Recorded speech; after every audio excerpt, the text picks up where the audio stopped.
Hi everybody, welcome back to Right to the Top. I'm Adam. This week I want to talk to you about phrasal adjectives. Now phrasal adjectives look like phrasal verbs because you have the verb and the particle. It looks like a preposition, but the verb is in the participle form, which is like the third verb. So take, took, taken. Taken is the participle. So many phrasal verbs can be used as adjectives by using the participle form. But the examples I'm going to look at this week are only phrasal adjectives. We don't use them as phrasal verbs, which is what makes them a little bit confusing to some learners. So we're going to look at fed up, and often used fed up with, done with, taken aback, caught up in, and known for. So these examples are all phrasal adjectives that the verb form is not used at all or has a different meaning when it is used. And I'll explain that as we go along. Now, before I get going, if you do like my content and you want more examples of vocabulary building, and I'm going to be starting a grammar course soon enough, please subscribe, like, and comment below. The comments could be sample sentences or anything else you want to include there. Let's get started. Okay, let's start with fed up. If you're fed up, it means that you're annoyed or frustrated or just tired of something. Commonly, we add the preposition with, fed up with, to explain what it is that's annoying you or frustrating you or what it is you're tired of. But we never use the phrasal verb feed up. So this is strictly a phrasal adjective. And for example, if you have a boss who is always mean and pushy and always looks over your shoulder, eventually you're going to get fed up and you're going to quit your job, right? So I'll give you another example. Fed up with waiting for a doctor to look at his daughter's injury, the man took his child right into the operating room and demanded that someone look after her.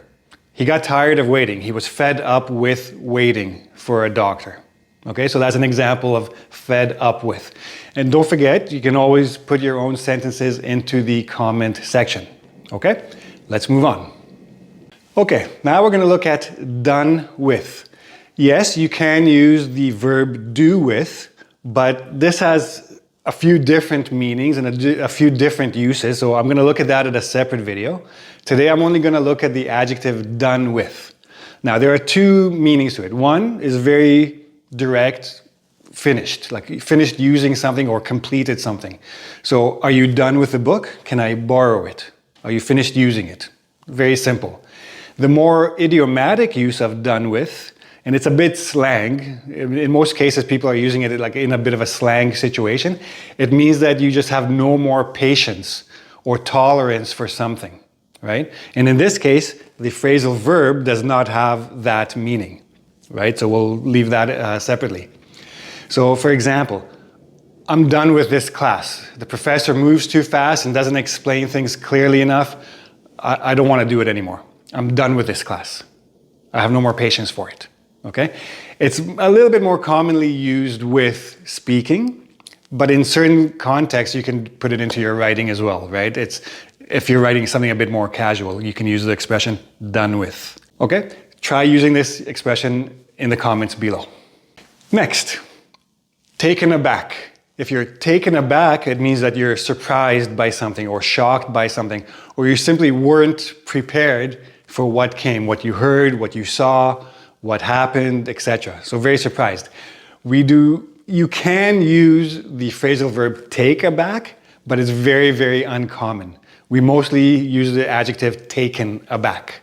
So the media corps, like all the media people who go, like let's say, to the White House, so the entire media corps were taken aback by the press secretary's announcement that the daily briefings would be reduced to only twice a month.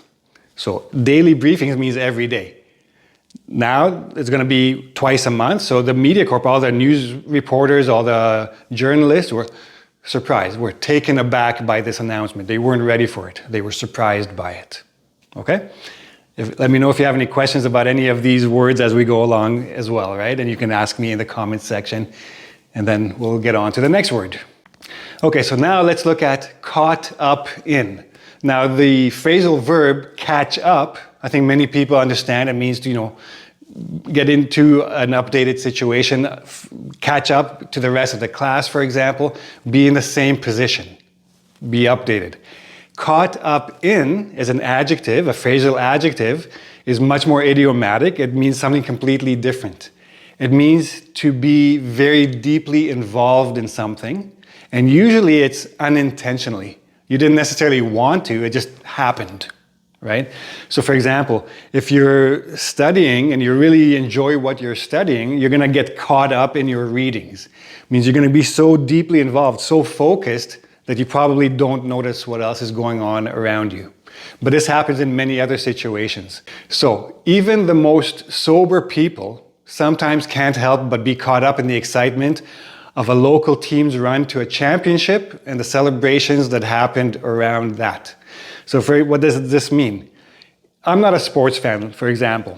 I don't really care about any sports, and I don't care about my local team. But this year, it looks like they're so good that they're going to be champions. And the whole city is getting really excited. And even though I don't really care, and I'm not really a big partier, I can't help but get caught up in the excitement. I get into it without even realizing that I'm doing it, right? That's the essential meaning of caught up in. So the moment, the excitement catches me. It pulls me in. That's what this means, okay? Try using this in your own sentences. Okay, and our last sample is known for, with the N at the end, not know for. Know for is used in other contexts. We'll look at that in a separate video. Known for means you're about to describe a characteristic of something or someone, or a talent, or a particular aspect of something or someone that most people know them because of that thing, because of that characteristic, that talent, etc. This is what makes this person famous, or this is what makes this thing popular, right? So, the actor, known for his love of privacy, appeared at a public event to promote the local candidate for mayor. So this actor doesn't usually go out in public. He's known for his privacy. Everybody knows that he likes his privacy, but he came out for this particular event. Though not known for their generosity, the entrepreneurs donated a substantial amount of money to the Children's Hospital's new cancer wing. So not known for means basically you're doing the same thing. You're explaining what they are not known for. They're opposite of what they're famous for. Or known for what they are famous for, what they are popular about, okay? Again, if you have any questions about any of the words you heard this week, ask in the comment section below. Don't forget to subscribe to the channel. Keeps me going, grows the channel. Tell your friends about it, and come back next week and I'll give you some more new vocabulary. See you then. Bye-bye.